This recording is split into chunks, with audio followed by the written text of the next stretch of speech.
তারা সুরে সুরে গান গেয়ে বলে, গাউসে পাকের নাম জপিলে আল্লাহ পাওয়া যায়। বলে গাউসে পাকের নাম জপিলে আল্লাহ পাওয়া যায়।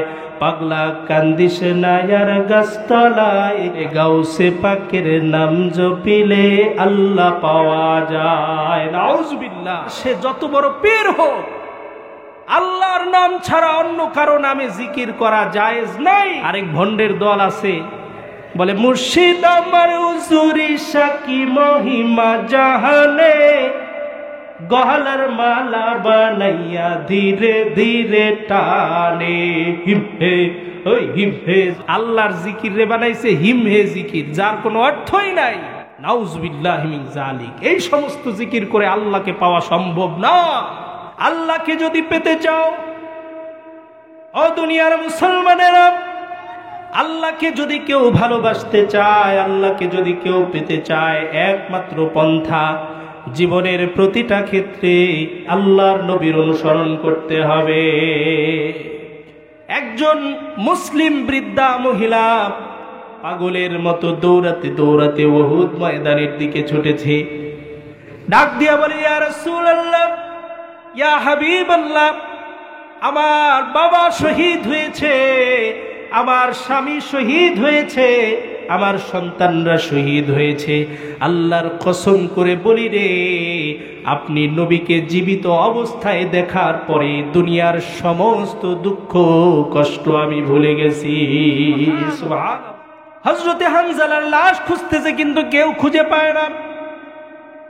হঠাৎ করে তাকায় দেখে ময়দানের এক পাশ থেকে হযরতে হানজালার নববধূ পাগলিনীর মতো চিৎকার করতে করতে ময়দানে এসে হাজির হয়ে গেছে। সাহাবায়ে কেরাম ডাক দিয়া বলে, ওগো হানজালার স্ত্রী, তুমি কাঁদো কেন? তোমার তো দুঃখের কোনো কারণ নাই। তোমার তো বড় সৌভাগ্যের কথা, তোমার স্বামী আল্লাহর রাস্তায় শহীদ হয়ে জান্নাতের মেহমান হয়ে গেছে। হানজালার স্ত্রী ডাক দিয়া বলে, আল্লাহর নবীর সাহাবীরা এই জন্য আমি কাঁদি না, আমি এজন্যই কাঁদি কারণ আমি তো জানি নবীজির নিয়ম হচ্ছে যারা আল্লাহর রাস্তায় শহীদ হয় তাদের গোসল দিতে হয় না, কিন্তু আমার স্বামী এমন অবস্থায় ময়দানে এসে হাজির হয়েছে, বাসর রাতে নাপাক অবস্থায় ছিল, ওয়াকানা জুনুবান ফিল লাইল, গোসল ফরজ অবস্থায় ছিল। কিন্তু আল্লাহর নবী বিশ্ব নবীর মুহাম্মদের এমন প্রেম তার হৃদয়ে জাগ্রত হয়েছে, নবীজির মরার খবর শুনে গোসল করার সময় পায় নাই, সাথে সাথে ময়দানে এসে জিহাদ করতে করতে শহীদ হয়ে আল্লাহর জান্নাতের মেহমান হয়ে গেছে। সুবহানাল্লাহ। জজ সাহেব ডাক দিয়া বলল, ইলমুদ্দিন, তুমি কি সজ্ঞানে স্বেচ্ছায় তাকে হত্যা করেছো? ইলমুদ্দিন ডাক দিয়া বলে, হ্যাঁ জজ সাহেব, আমি সজ্ঞানে স্বেচ্ছায় তাকে দুনিয়া থেকে বিদায় করেছি। যে ব্যক্তি আল্লাহর রাসূলকে গাড়ি দেওয়ার মতো দুঃসাহস দেখায়, আল্লাহর জমিনের উপরে তার বেঁচে থাকার অধিকার নাই। আপনার আমার একজন মুমিন হিসেবে সবচাইতে বড় কর্তব্য হচ্ছে নিজের জীবনের চাইতে নিজের মা বাবা স্ত্রী সন্তান নিজের দল নিজের নেতা সবকিছুর চাইতে আল্লাহর নবী বিশ্ব নবীকে বেশি ভালোবাসতে হবে। শুরুতেই পবিত্র কালামুল্লাহ থেকে সূরাত আলে ইমরানের একটি আয়াত আমি তেলাওয়াত করেছি। আল্লাহ রাব্বুল আলামিন পবিত্র কোরআনে কারীমের মধ্যে বলেন, কুল ইন কুনতুম তুহিব্বুনাল্লাহা ফাত্তাবিউনি ইউহিব্বুকুমুল্লাহ ওয়া ইয়াগফির লাকুম যুনুবাকুম ওয়াল্লাহু গফুরুর রহিম। আল্লাহ রাব্বুল আলামিন বিশ্ব নবী মুহাম্মদুর রাসূলুল্লাহ সাল্লাল্লাহু আলাইহি ওয়াসাল্লামকে ওহীর ভাষায় ডাক দিয়ে বলেন, কুল, হে নবী আপনি বলুন, ও দুনিয়ার মানুষেরা, ইন কুনতুম তুহিব্বুনাল্লাহ, তোমরা যদি আল্লাহকে ভালোবাসতে চাও, আল্লাহকে যদি তোমরা পেতে চাও, ফাত্তাবিউনি, একটাই পন্থা, সেটা আমি নবী মুহাম্মদের অনুসরণ করতে হবে। আল্লাহকে যদি তোমরা ভালোবাসতে চাও, আল্লাহকে যদি পেতে চাও, একটাই রাস্তা খোলা আছে, সেটা আমি নবীকে অনুসরণ করতে হবে। নবীর অনুসরণ ছাড়া অন্য কোনো পন্থায় আল্লাহকে পাওয়া, আল্লাহকে ভালোবাসা সম্ভব না। আপনি আমি যদি আল্লাহর নবীর অনুসরণ করতে পারি, দুইটা লাভ আমাদের হবে। আল্লাহ রাব্বুল আলামিন বলেন, ইউহিব্বুকুমুল্লাহ, রব্বুল আলামিন বলেন, যদি নবীর অনুসরণ করা হয়, স্বয়ং আল্লাহ নিজে ওই বান্দাকে ভালোবাসতে শুরু করবে। এক নম্বর লাভ, স্বয়ং আল্লাহ সেই বান্দাকে ভালোবাসবেন। মোহতারাম হাজরিন, আল্লাহ যাকে ভালোবাসবেন তার জান্নাতে যাওয়ার জন্য কোনো লবিং করার দরকার নাই। পর্দার অন্তরালের মা ও বোনেরা, মাইকের আওয়াজ যত দূর যাচ্ছে শুনে রাখুন, রাসূলের অনুসরণ যদি আপনি করতে পারেন, রাসূলের অনুসরণ করে নিজের জীবন যদি কাটাতে পারেন, আল্লাহ বলছেন স্বয়ং আল্লাহ তাকে ভালোবাসবেন। আল্লাহ যাকে ভালোবাসবেন তার জান্নাতে যাওয়ার পথ এমনিতেই খোলা। সুবহানাল্লাহ। দুই নম্বর লাভ, আল্লাহ রাব্বুল আলামিন বলেন, ওয়া ইয়াগফির লাকুম যুনুবাকুম ওয়াল্লাহু গফুরুর রহিম।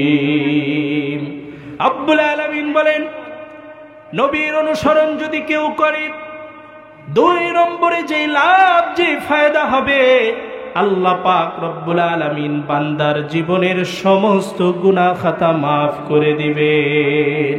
সুবহানাল্লাহ। মোহতারাম হাজরিন, পর্দার অন্তরালের মা ও বোনেরা, আজকে অনেক মানুষ আছে ভণ্ড পীরের কাছে যায় আল্লাহকে পাওয়ার জন্যে। নাউজুবিল্লাহ। কতজনে বাবার দরবারে যায়, অনেক ভণ্ড পীরেরা বলে আল্লাহকে ডাকতে হবে না, গাউসে পাককে ডাকলেই আল্লাহকে পাওয়া যাবে। নাউজুবিল্লাহ। গাউসে পাক বলতে আব্দুল কাদের জিলানী রহমতুল্লাহ আলাইহি বড় পীরকে বোঝানো যায়।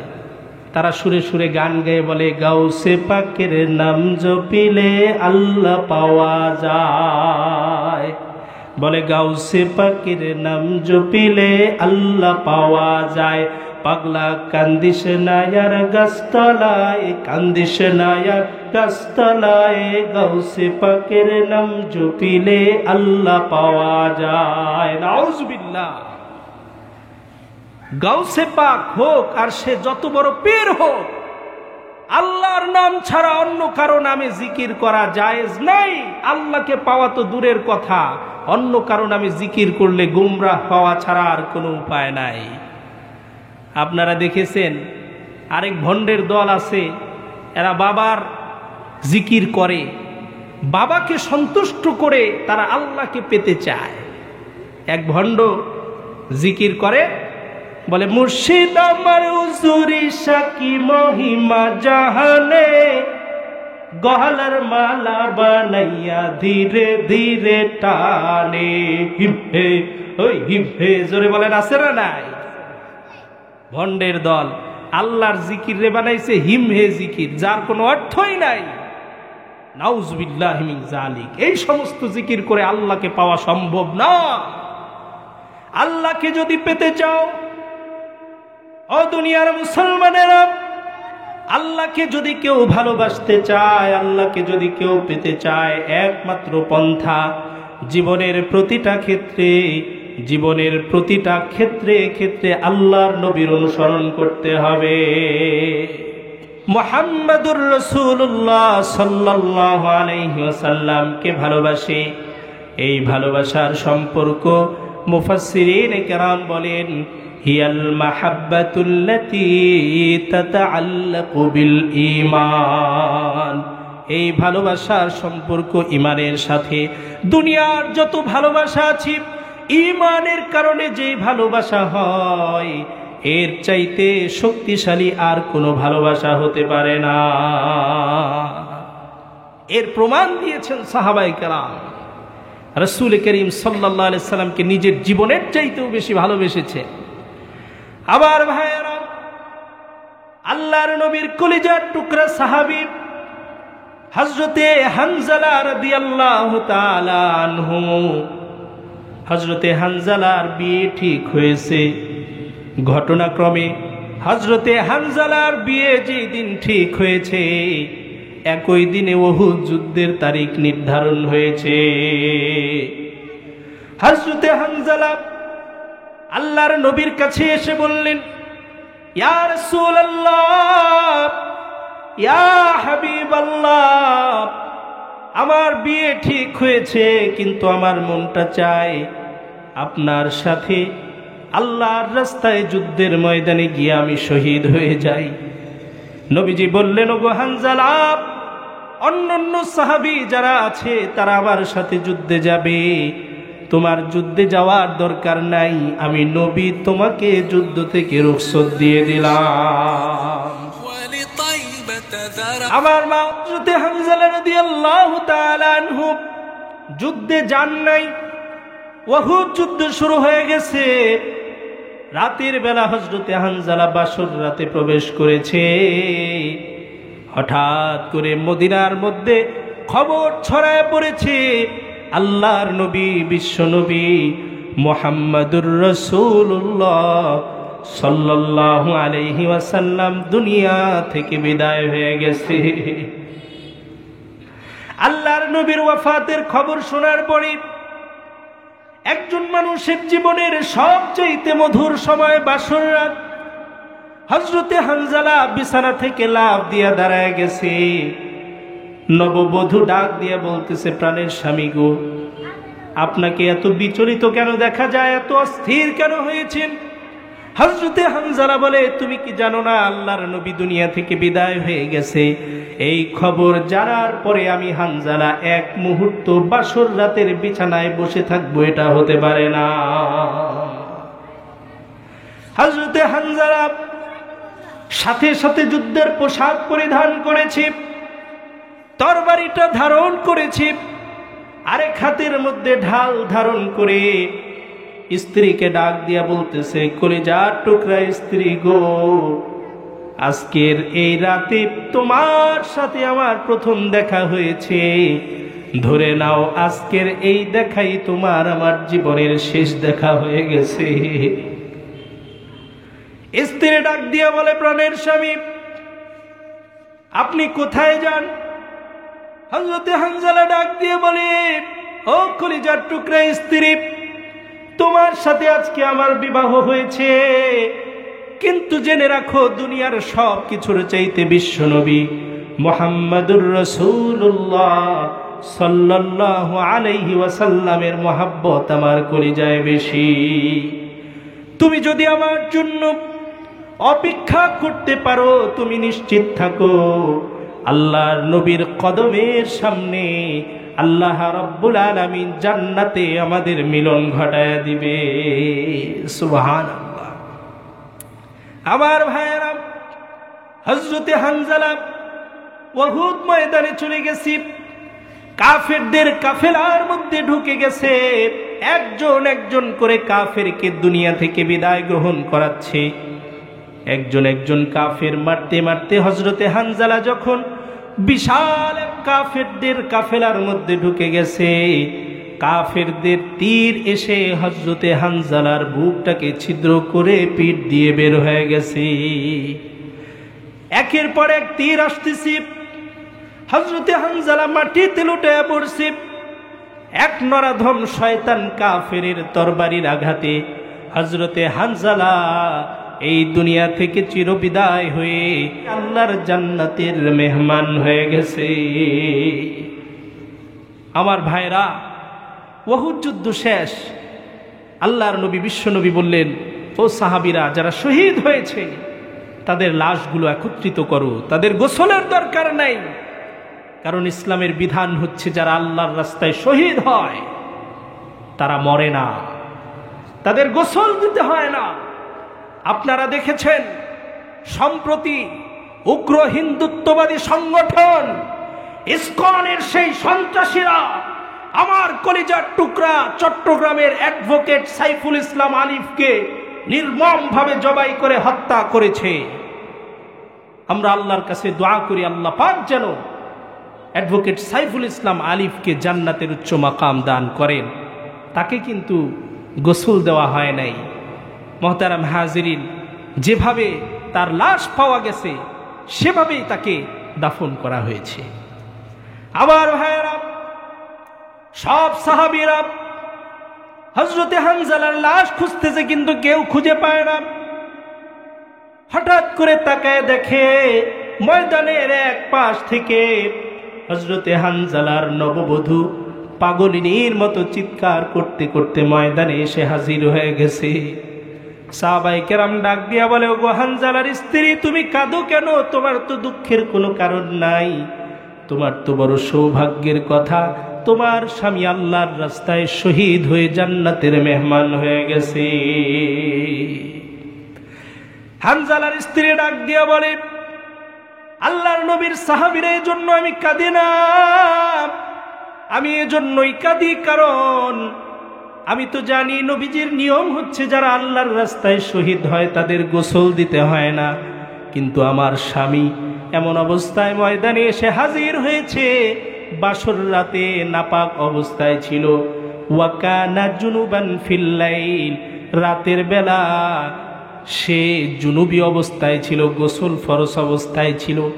কিন্তু আল্লাহর নবী বিশ্ব নবীর মুহাম্মদের এমন প্রেম তার হৃদয়ে জাগ্রত হয়েছে, নবীজির মরার খবর শুনে গোসল করার সময় পায় নাই, সাথে সাথে ময়দানে এসে জিহাদ করতে করতে শহীদ হয়ে আল্লাহর জান্নাতের মেহমান হয়ে গেছে। সুবহানাল্লাহ। কেউ খুঁজে পায় না, লাশ খুঁজে পাওয়া যাচ্ছে না। আল্লাহর নবী বিশ্ব নবী ডাক দিয়া বললেন, ও আমার সাহাবারা, হানজালার লাশ খুঁজে কোনো লাভ নাই, কারণ আল্লাহর নূরের ফেরেশতারা হানজালার লাশটাকে গোসল করানোর জন্য আল্লাহর জান্নাতে নিয়া হাজির হয়ে গেছে। সুবহানাল্লাহ। হানজালার লাশকে আল্লাহর জান্নাতুল ফেরদাউসের তাসলিম নহরের পানি দিয়া গোসল করায়া লাশটাকে ফেরেশতারা যখন আবার দুনিয়াতে রাখছে, সাহাবায়ে কেরাম খুঁজতে খুঁজতে যখন হযরতে হানজালার লাশটা পেয়ে গেছে, রাবি হাদিসের রাবি বর্ণনা করে বলেন, আমরা দেখলাম, হাদিসের রাবি বলেন, সাহাবায়ে কেরাম বলেন, আমরা দেখলাম হযরতে হানজালার শরীর বেয়ে টপ টপ করে জান্নাতের পানিগুলো ঝরে পড়ছে। সুবহানাল্লাহ। আমার ভাইরা, বিশ্ব নবীর মহব্বত কাকে বলে, নবীজির প্রেম, নবীজির ইশক কাকে বলে, সাহাবায়ে কেরাম দেখায় গেছেন। এজন্য আপনার আমার একজন মুমিন হিসেবে সবচাইতে বড় কর্তব্য হচ্ছে নিজের জীবনের চাইতে নিজের মা বাবা স্ত্রী সন্তান নিজের দল নিজের নেতা সবকিছুর চাইতে আল্লাহর নবী বিশ্ব নবীকে বেশি ভালোবাসতে হবে। আমি পরিপূর্ণ মুমিন হতে পারবো না। আল্লাহর নবী বলেন, লা ইউমিনু আহাদুকুম হাত্তা আকুনা আহাব্বা ইলাইহি মিন ওয়ালিদিহি ওয়া ওয়ালাদিহি ওয়ান নাসি আজমাইন। বিশ্ব নবী বলেন, এই দুনিয়াতে আমার যে উম্মত নিজের স্ত্রী নিজের সন্তান নিজের মা বাবা এমনকি দুনিয়ার সব মানুষের চাইতে আমি নবীকে যতক্ষণ পর্যন্ত বেশি ভালোবাসতে না পারবে, আল্লাহর নবী বিশ্ব নবী বলেন ততক্ষণ পর্যন্ত সে পরিপূর্ণ মুমিন হতে পারবে না। পর্দার অন্তরালের মা ও বোনেরা, আপনারা মনে করেন না যে শুধু সাহাবী যারা পুরুষ ছিলেন তারাই আল্লাহর নবীকে ভালোবাসছেন, না, মহিলারা কেমন ভালোবাসছেন, নারী সাহাবীরা কেমন ভালোবাসছেন। আমার মা ও বোনেরা, উহুদ যুদ্ধ শেষ হয়ে গেছে, একজন মুসলিম বৃদ্ধা মহিলা পাগলের মতো দৌড়াতে দৌড়াতে উহুদ ময়দানের দিকে ছুটেছে। একদল লোকের সাথে দেখা হয়েছে। লোকেরা বলতে লাগলো, মহিলা কোথায় যাও? মহিলা ডাক দিয়া বলল, উহুদ ময়দানের দিকে যাই। এবার লোকেরা ডাক দিয়া বলে, গিয়ে কোনো লাভ নাই, তোমার একমাত্র পিতা আল্লাহর রাস্তায় যুদ্ধ করতে করতে শহীদ হয়ে গেছে। মহিলা ডাক দিয়া বলে, বাবার কথা জানতে চাই না, আগে বলো আমার নবী, বিশ্ব নবী মুহাম্মাদুর রাসূলুল্লাহ কেমন আছে? তিনি বেঁচে আছেন কিনা, তিনি অক্ষত অবস্থায় আছেন কিনা? মহিলা দৌড়াইতেছে। কিছু দূর যাওয়ার পরে আরেক কাফেলার সাথে দেখা হয়ে গেছে। লোকেরা ডাক দিয়া বলল, মহিলা দৌড়াও কেন, কোথায় যাও? মহিলা ডাক দিয়া বলে, আমি উহুদ ময়দানের দিকে যাই। লোকেরা বলল, গিয়ে কোনো লাভ নাই, তোমার একমাত্র স্বামী আল্লাহর নবীর সাথে যুদ্ধ করতে করতে যুদ্ধের ময়দানে শহীদ হয়ে গেছে। মহিলা বলে, স্বামীর কথা জানতে চাই না, আগে বলো আমার বিশ্ব নবী মুহাম্মাদুর রাসূলুল্লাহ সাল্লাল্লাহু আলাইহি ওয়াসাল্লাম তিনি কেমন আছেন? তিনি কি বেঁচে আছেন কিনা, অক্ষত আছেন কিনা? মহিলা উহুদ ময়দানের দিকে ছোটা শুরু করেছে। কিছু দূর যাওয়ার পরে আরেক দল লোক বলল, মহিলা কোথায় যাও? তোমার দুই যুবক সন্তান আল্লাহর রাস্তায় যুদ্ধ করতে করতে উহুদের ময়দানে শহীদ হয়ে গেছে। আমার মা ও বোনেরা, মহিলার মনের মধ্যে নবীজির ভালোবাসা কত বেশি। বলে, আমার সন্তানের কথা আমি জানতে চাই না, আগে বলো আমার বিশ্ব নবী মুহাম্মাদুর রাসূলুল্লাহ কেমন আছে? দৌড়াইয়া উহুদ ময়দানে যখন উপস্থিত হয়েছে, তাকায় দেখে আল্লাহর নবী বিশ্ব নবী মুহাম্মাদুর রাসূলুল্লাহ তার দাঁত ভেঙে মুখের ভেতর থেকে টপ টপ করে রক্ত ঝরায় ঝরায় জমিনে পড়তেছে। মহিলা যখন দেখল আল্লাহর নবী বিশ্ব নবী তিনি মারা যান নাই, ইন্তেকাল করেন নাই, ডাক দিয়া বলতেছে, ইয়া রাসূলুল্লাহ, ইয়া হাবিবাল্লাহ, আসার পথে খবর পেলাম আমার বাবা দুনিয়া থেকে শহীদ হয়ে যুদ্ধের ময়দানে মৃত্যুবরণ করেছে। একজন মহিলার বিয়ের আগে সবচাইতে বড় আশ্রয় তার বাবা। কিছু দূর আসার পরে জানতে পারলাম আমার একমাত্র স্বামী দুনিয়া থেকে বিদায় হয়ে গেছে। একজন মহিলার বিয়ের পর থেকে সবচাইতে বড় আশ্রয় তার স্বামী। বলে, কিছুদিন আসার পরে জানলাম বৃদ্ধা হওয়ার পরে একজন মহিলার সবচাইতে বড় আশ্রয় হয় তার যুবক সন্তান। শুনলাম আমার দুইটা যুবক সন্তান আল্লাহর রাস্তায় শহীদ হয়ে গেছে।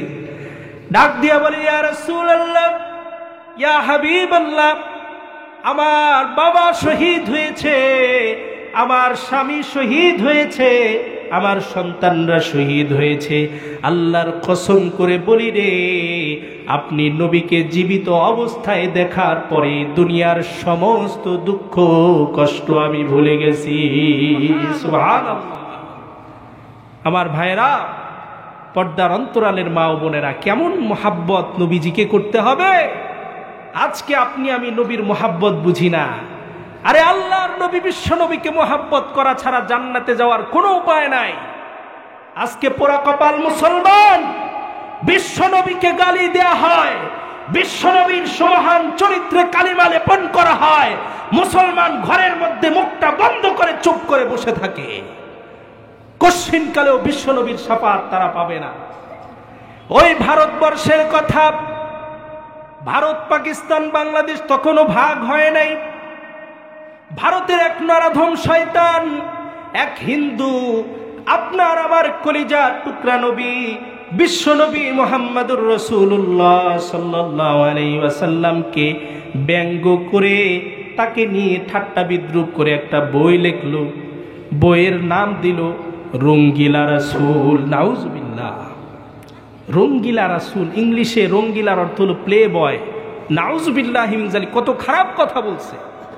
এই বইটা যখন প্রকাশ করলো, গোটা ভারতবর্ষের মুসলমানদের কলিজার মধ্যে দাউ দাউ করে আগুন জ্বলতে শুরু করেছে। কত বড় সাহস! আমার কলিজার টুকরা নবীকে নিয়া কটূক্তি করেছে, এই শয়তানের বিরুদ্ধে আদালতে আইন পাশ করে তাকে ফাঁসি দিতে হবে, মুসলমানদের দাবি উঠল। কিছুদিন পরে তাকে কিছুই করলো না আদালত। সামান্য একজন কাঠ মিস্ত্রি, নাম ইলমুদ্দিন, লেখাপড়া জানে না, সে যখন জানলো যে আল্লাহর নবী বিশ্ব নবীকে নিয়ে কটূক্তি করা হয়েছে, সে মনে মনে চিন্তা করলো, নবী প্রেমের এমন জোশ তার ভিতরে জেগেছে, যুবক চিন্তা করলো, হয় আমি বিদায় হব, না হয় ওকে বিদায় করব, যে কোনো একটা। খোঁজ খবর নিয়ে সেই বই যে প্রকাশ করেছে তার বাড়িতে এসে হাজির হয়ে গেছি। সামান্য কাঠ মিস্ত্রি যুবক সেই বাড়িতে এসে হাজির হয়ে আল্লাহর রাসূলের দুশমনের বুকের মধ্যে খঞ্জর দিয়ে আঘাত করে দুনিয়া থেকে শয়তানটাকে বিদায় করে দিছে। ব্রিটিশ সরকার ইলমুদ্দিনকে গ্রেফতার করল। গ্রেফতার করে যখন তাকে আদালতে উঠানো হলো, মুসলিম আইনজীবী মোহাম্মদ আলী জিন্নাহ, আল্লামা ইকবাল সহ বড় বড় মুসলিম মনীষীরা তৎকালীন যারা জীবিত ছিল ডাক দিয়া বলল, ইলমুদ্দিন, তুমি শুধু আদালতের কাঠ গড়ায় দাঁড়ায়া এতটুকু বলবা যে যখন আমি তাকে হত্যা করছি আমার মাথার সেন্স ঠিক ছিল না। যদি এতটুকু বলতে পারো তাহলে তোমার ফাঁসি থেকে মওকুফ করার ব্যবস্থা আমি করে দিব। কয় মিনিট আছে?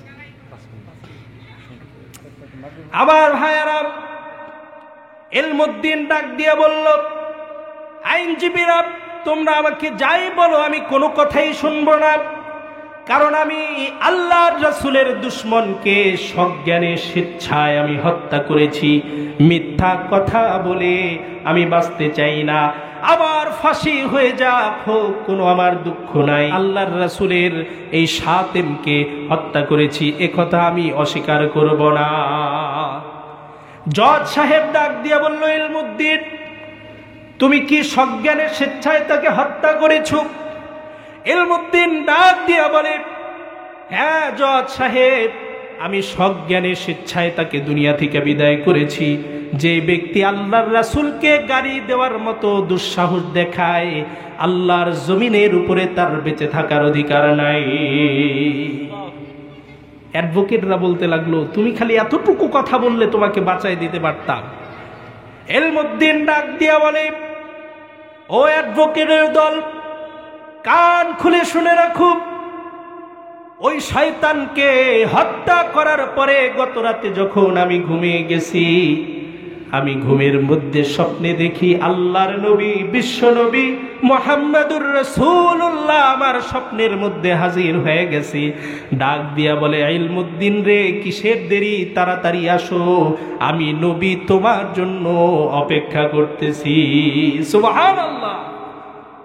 ইলমুদ্দিন ডাক দিয়া বলে, এই ফাঁসির রশি আমি গলায় নিয়েছি, নবীর প্রেমের মালা গলায় দেওয়ার পরে এই ফাঁসি আমার জন্য সামান্য মামুলি ব্যাপার, সুতরাং ফাঁসি আমার হতে দেরি হবে, আল্লাহর নবীর সাথে জান্নাতে আমার মিলিত হতে দেরি হবে না। সুবহানাল্লাহ। আমার ভাইয়েরা, এজন্য রাসূলের প্রেম আমাদের শিখতে হবে ইলমুদ্দিনের কাছ থেকে।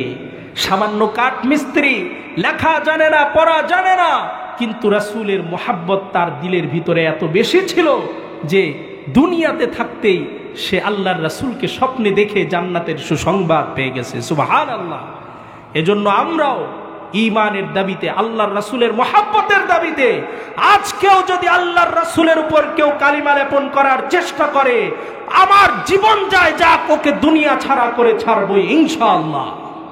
আল্লাহ রাব্বুল আলামিন আমাদের সকলের অন্তরে, কলবের মধ্যে রাসূলের প্রেম দিয়ে ভরপুর করে দেন।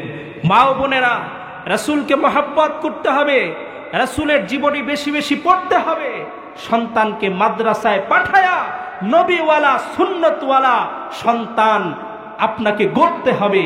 এজন্য আপনার সন্তানকে মাদ্রাসায় পাঠাবেন, আপনার স্বামীকে নামাজে পাঠাবেন, আপনার বাবাকে দাড়ি রাখতে বলবেন, নামাজ পড়তে বলবেন।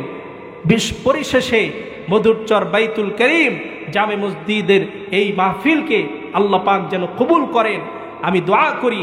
বিশেষ করে এই মসজিদের সম্মানিত খতিব, আমার অত্যন্ত কলিজার প্রিয় ভাই হযরত মাওলানা আশিকে ইলাহি দামাত বরকাতুহুম, আল্লাহ পাক যেন হযরতের হায়াতের মধ্যে বরকত দেন। হযরত সারা দেশে প্রোগ্রাম করে থাকেন, আল্লাহ পাক যেন সুস্থতার সাথে দ্বীনের কথাগুলো বলিষ্ঠ কণ্ঠে তাকে বলে যাওয়ার তৌফিক দেন। সবাই বলি আমিন। ওয়া আখিরু দাওয়ানা আনিল হামদুলিল্লাহি রাব্বিল আলামিন। আসসালামু আলাইকুম ওয়া রাহমাতুল্লাহি তাআলা ওয়া বারাকাতুহু।